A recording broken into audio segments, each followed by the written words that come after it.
वक्त की रौ में बहुत सी सल्तनतें आईं और चली गईं, लेकिन सल्तनत ए नूरिया की बात ही कुछ और थी।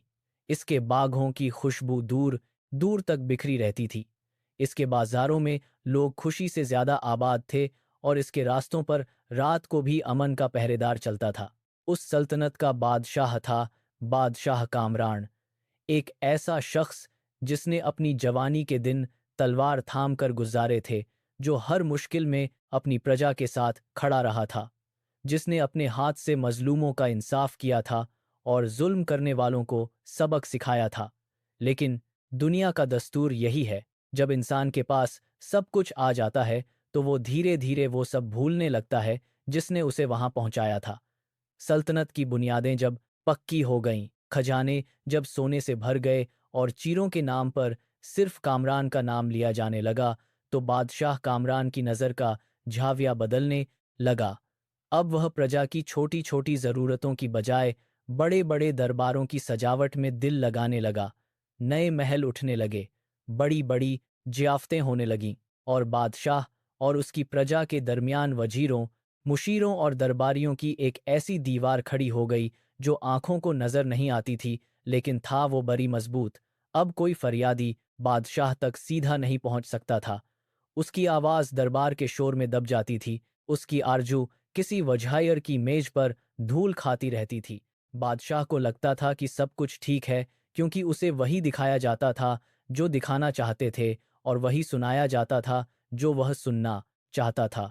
एक रात, एक ऐसी रात जो बाकी रातों से ज्यादा खामोश थी। चांद भी किसी पर्दे के पीछे छुप गया था और आसमान पर तारे भी कम रोशन थे। बादशाह कामरान अपने नरम बिस्तर पर लेट गया। जहन में कल की महफिल के रंगीन तसव्वुर थे। एक नए इलाके को सल्तनत में मिलाने की खुशी थी। आंखें मूंदीं और वह नींद की दुनिया में उतर गया। लेकिन इस रात का ख्वाब कोई आम ख्वाब नहीं था। उसने ख्वाब में देखा कि वह एक बहुत ऊंची जगह पर खड़ा है, इतना ऊंचा कि नीचे पूरा शहर एक खिलौने की तरह नजर आ रहा था। लोगों की चहचहाहट सुनाई दे रही थी, बाजारों में रौनक थी, और बादशाह के दिल में एक फख्र की लहर उठी। यह सब मेरी मेहनत का फल है। तभी उसकी नज़र एक अजीब चीज पर पड़ी। उस ऊंची जगह के बिल्कुल बीच में एक दरख्त उगा हुआ था, ऐसा दरख्त जैसे उसने कभी नहीं देखा था। उसकी जड़ों से लेकर उसकी शाखाओं तक एक नूरानी चमक थी। मुस्कुराया। उसके दिल में एक खुशी थी, लेकिन फिर उसने कुछ महसूस किया, एक हल्की सी हरकत दरख्त की जड़ों के पास। उसने झुक कर देखा और उसकी आंखें फैल गईं। पेड़ की मोटी और मजबूत जड़ों को छोटे छोटे कीड़े खा रहे थे, इतने छोटे कि मुश्किल से नजर आते थे। लेकिन था वो वहां, और आहिस्ता आहिस्ता काम कर रहे थे, एक एक रेशे काटे जा रहे थे। बादशाह ने हाथ बढ़ाया, उन्हें पकड़ने की कोशिश की, लेकिन वो उसकी उंगलियों के बीच से फिसल गए। उसने दोबारा कोशिश की, और फिर, लेकिन कोई फायदा नहीं। वह उन्हें छू भी नहीं सकता था।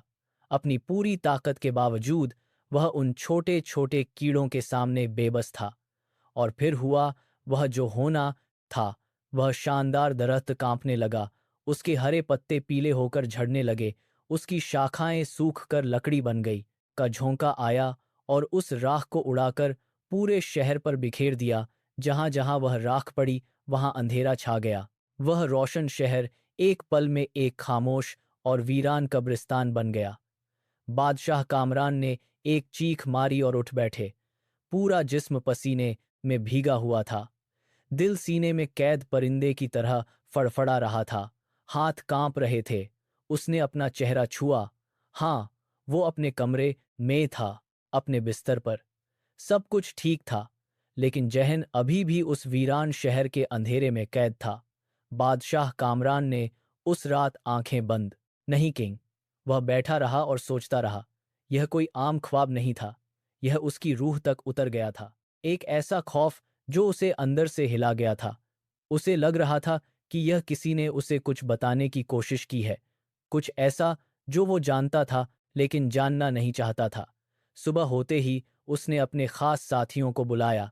वजीर, मुशीर, आलिम और शहर के मशहूर ख्वाब ताबीर बताने वाले। थोड़ी देर में दरबार में सब जम गए। सब परेशान थे। सब एक दूसरे से पूछ रहे थे कि आज इतनी सुबह क्या मसला आ गया। कोई हमला हुआ क्या? कोई बगावत तो नहीं हो गई?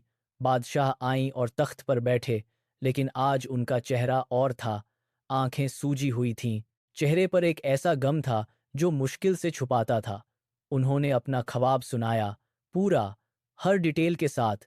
दरखत, कीड़े, बेबसी, और फिर वो राख जो पूरी सल्तनत पर बिखर गई। दरबार में सन्नाटा छा गया। सबसे पहले वजीर ए आजम अल्ताफ ने आवाज उठाई। वह एक तेज और दुनियादार इंसान था। हर मुश्किल में अपना फायदा देखने की आदत थी उसे। उसने सबसे पहले जुबान खोली और कहा कि यह ख्वाब बिल्कुल साफ है।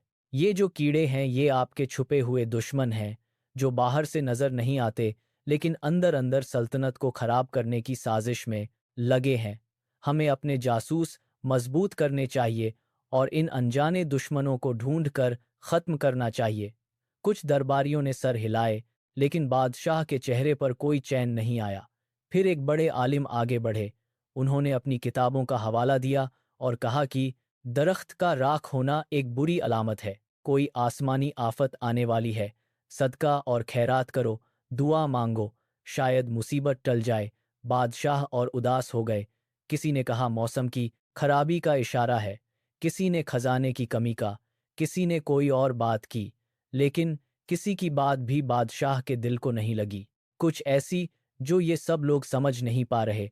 जब बेचैन होना हद से बढ़ गया तो बादशाह अपनी जगह से खड़े हुए और उन्होंने एक ऐलान किया, आज से पूरी सल्तनत में मुनादी हो, जो भी इस ख्वाब की सच्ची और तसल्ली बख्श ताबीर बताएगा, उसको इतना इनाम दिया जाएगा कि उसकी आने वाली 7 नस्लें भी बैठकर खाएंगी। वो अमीर हो या गरीब, आलिम हो या जाहिल, मर्द हो या औरत, कोई रोक नहीं। जाओ और ये पैगाम शहर के कोने कोने तक पहुंचा दो। ये हुक्म सुनाकर बादशाह दरबार से निकल गए और सिपाहियों के कदम शहर की तरफ दौड़ पड़े। शहर में खबर जंगल की आग की तरह फैली। हर गली, हर चौराहा, हर सराय में एक ही चर्चा था, बादशाह का ख्वाब, और उस ख्वाब की ताबीर जानने वाले के लिए बड़ी दौलत। अमीर लोग इनामों के ख्यालों में खो गए। पढ़े लिखे लोग किताबों के वरक पलटने लगे। हर कोई अपनी अक्ल के घोड़े दौड़ा रहा था। शहर के एक कोने में एक पुरानी सराय थी। वहां वे मुसाफिर आकर ठहरते थे जिनके पास जाने का कोई ठीक ठिकाना नहीं होता था। इस सराय में कुछ दिन से एक शख्स टिका हुआ था। उसका नाम था आरिफ। आरिफ के कपड़े फटे, पुराने और पैबंद लगे हुए थे, लेकिन साफ थे। उसकी दाढ़ी बढ़ी हुई थी, लेकिन उसका चेहरा एक अजीब सी रोशनी और इत्मीनान से चमक रहा था। वह बहुत कम बोलता था, अपना ज्यादा वक्त खामोशी में अपने रब की याद में गुजारता था।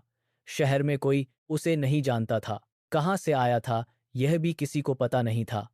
जब ढिंढोरची का शोर सराय तक पहुंचा तो आरिफ ने भी बादशाह का ख्वाब सुना।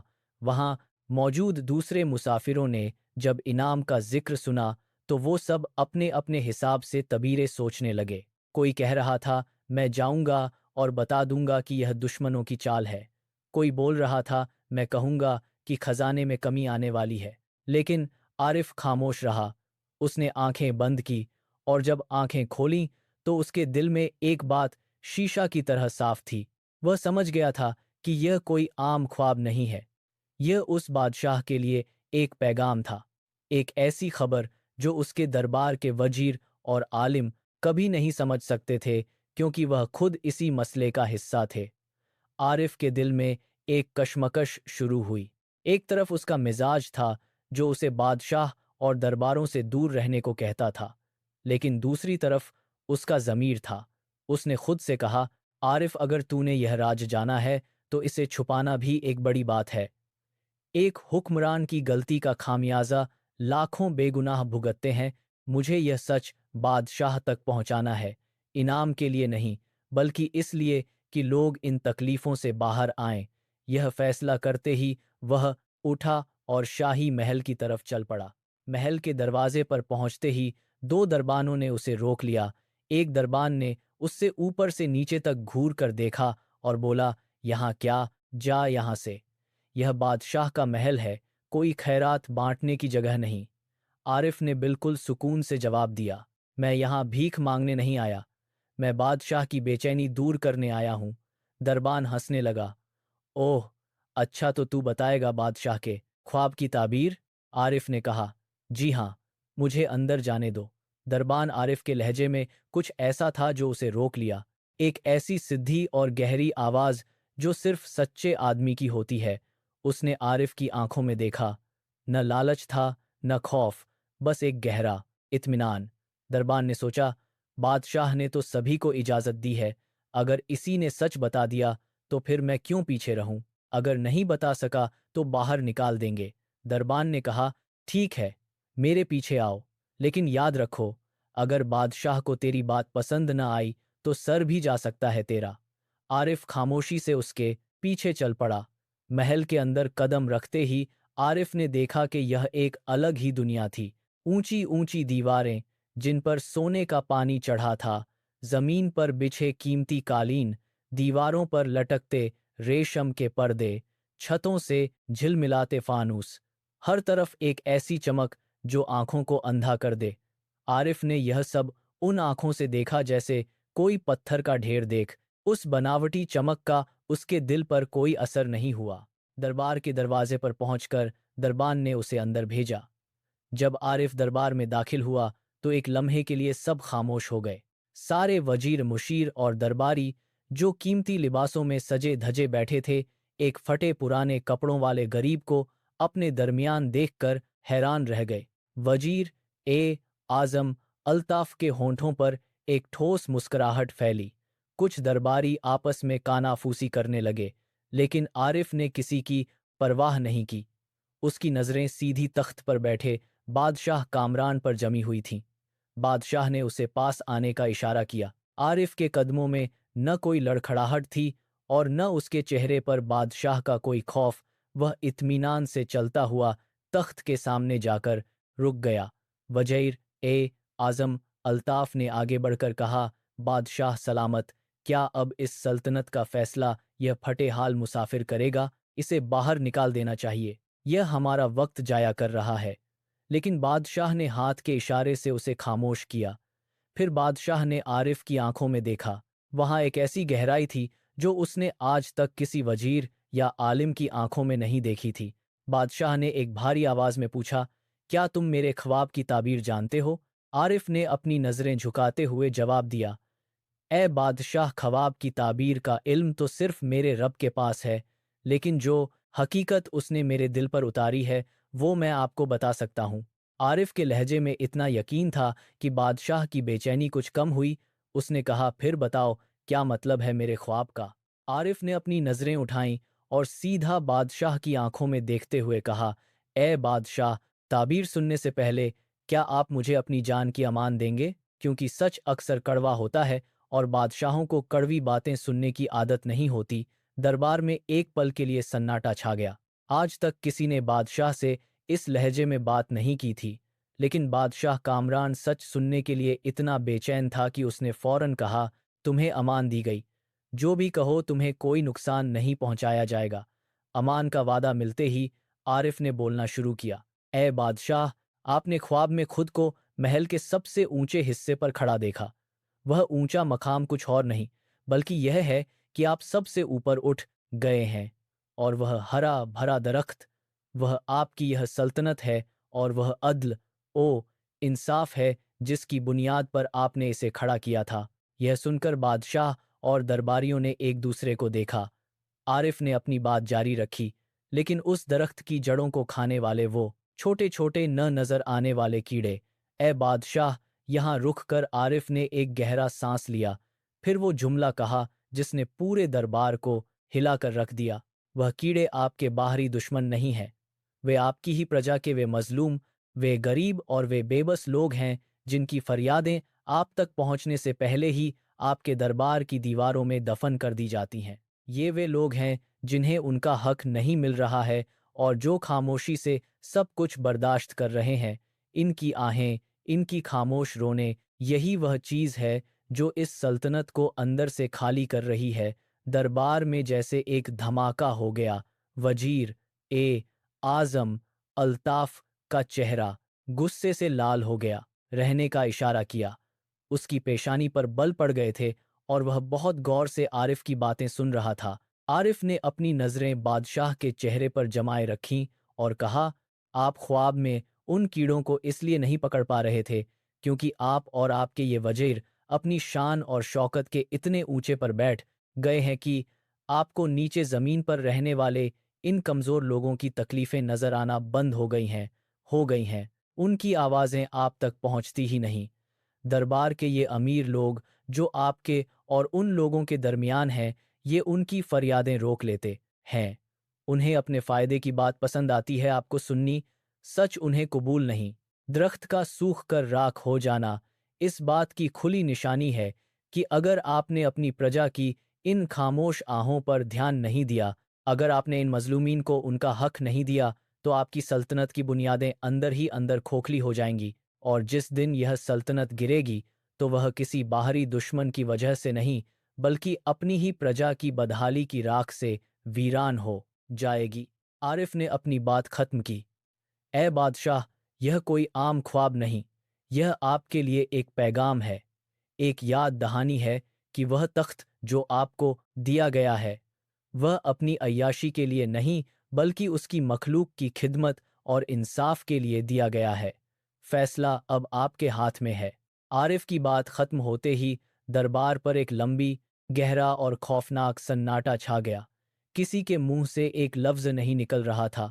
हर दरबारी का सर शर्म से झुका हुआ था, क्योंकि वो जानते थे कि इस अनजान मुसाफिर ने जो कुछ भी कहा है वो हरफ ब हरफ सच है। और बादशाह कामरान, वह अपने तख्त पर ऐसे बैठे थे जैसे पत्थर के बन गए हों।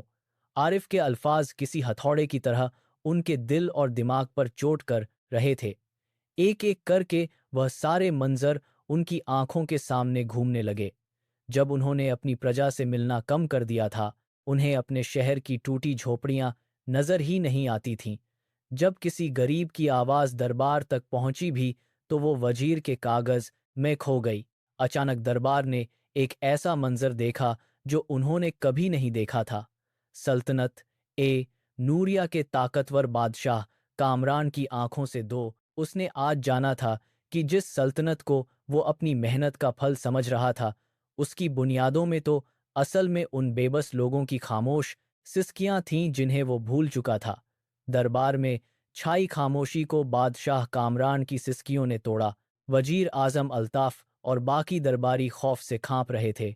उन्हें लग रहा था कि बादशाह का यह गुस्सा उन पर टूटेगा, लेकिन बादशाह कामरान जब अपने तख्त से खड़े हुए तो उनकी आंखों में गुस्सा नहीं बल्कि एक गहरा पछतावा था।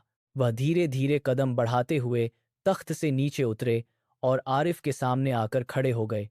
तुमने सच कहा, ए मुसाफिर। बादशाह की आवाज। मैंने इस सल्तनत को अपनी जागीर समझ लिया था और यह भूल गया था कि इसका असल मालिक वह ज़ात है और मैं सिर्फ एक पहरेदार हूँ। मेरे नज्ज ने मुझे धोखे में डाल दिया था। फिर बादशाह ने अपने खडांची को हुक्म दिया, जाओ और खड़ाने से सोने और हीरों के थाल। मैंने वादा किया था कि जो इस ख्वाब की सच्ची ताबीर बताएगा उसे मुंह मांगा इनाम मिलेगा। खजांची दौड़ा और कुछ ही देर में बेशकीमती हीरों और अशर्फियों से भरे थाल दरबार में पेश कर दिए गए। बादशाह ने वह खजाना आरिफ के कदमों में रख दिया, लेकिन आरिफ के चेहरे पर दौलत देखकर कोई खुशी नहीं आई। वह उसी इत्मीनान से मुस्कुराया और उसने अपने दोनों हाथ पीछे कर लिए। ए बादशाह, आरिफ ने निहायत नरमी से कहा, यह सोना और चांदी उन लोगों को दे दें जिनके उन पर असल हक है। मुझे इस दुनिया के खजाने की कोई हाजत नहीं। मेरा इनाम यह है कि आज के बाद आपकी सल्तनत का कोई मजलूम रात को भूखा न सोए और किसी बेगुनाह की मेरा अजर तो मेरा रब मुझे अता करेगा। इंसानों की दी हुई दौलत से मेरा क्या वास्ता। यह कहकर आरिफ मुड़ा और दरबार से बाहर। वह जैसे खामोशी से आया था वैसे ही खामोशी से वापस चला गया, लेकिन जाते जाते वह बादशाह कामरान की दुनिया हमेशा के लिए बदल कर रख गया। उस दिन के बाद सल्तनत ए नूरिया का नक्शा ही बदल गया। सबसे पहले बादशाह कामरान ने अपने जालिम और दुनियादार वजीरों को उनके ओहदों से हटा दिया। वजीर ए आज़म अल्ताफ़ को गरीबों का हक मारने और खजाना लूटने के जुर्म में जेल भेज दिया गया। नए मोहल्लों का निर्माण तुरंत रोक दिया गया और वह सारा पैसा यतीमों, गरीबों और बेसहारा लोगों में बांट दिया गया। बादशाह अब अपने आलीशान महल में सुकून से नहीं बैठता था। वह रात के अंधेरे में कौन बीमार है और किस पर जुल्म हो रहा है। अगर किसी दूरदराज इलाके से भी कोई फरियादी आता, तो बादशाह खुद उसके पास जाता और उसका इंसाफ करता। उसने अपने और अपनी प्रजा के दरमियान मौजूद हर दीवार को गिरा दिया। देखते ही देखते वह सल्तनत, जिसकी जड़ों को जुल्म और गफ्फलत के कीड़े खोखला कर रहे थे, गरीबों की दुआओं से फिर से हरी भरी हो गई। बाजारों में रौनक लौट आई, लोगों के चेहरों पर चैन था, शहर की गलियों में हंसने की आवाजें थीं। बादशाह का ख्वाब एक अज़ाब बनने की जगह उसके लिए एक अजीम हिदायत बन गया। दोस्तों, यह कहानी सिर्फ बादशाह कामरान की नहीं है। यह उन सब लोगों की कहानी है जिनके हाथ में कुछ ताकत है, चाहे वो एक बड़े आदमी हों या छोटे आदमी, चाहे घर के सरदार हों या किसी कारोबार के मालिक, चाहे पड़ोस के जिम्मेदार हों या किसी इदारे के। जब इंसान के पास ताकत और दौलत आती है, तो उसका नफस उसे मगरूर बना देता है।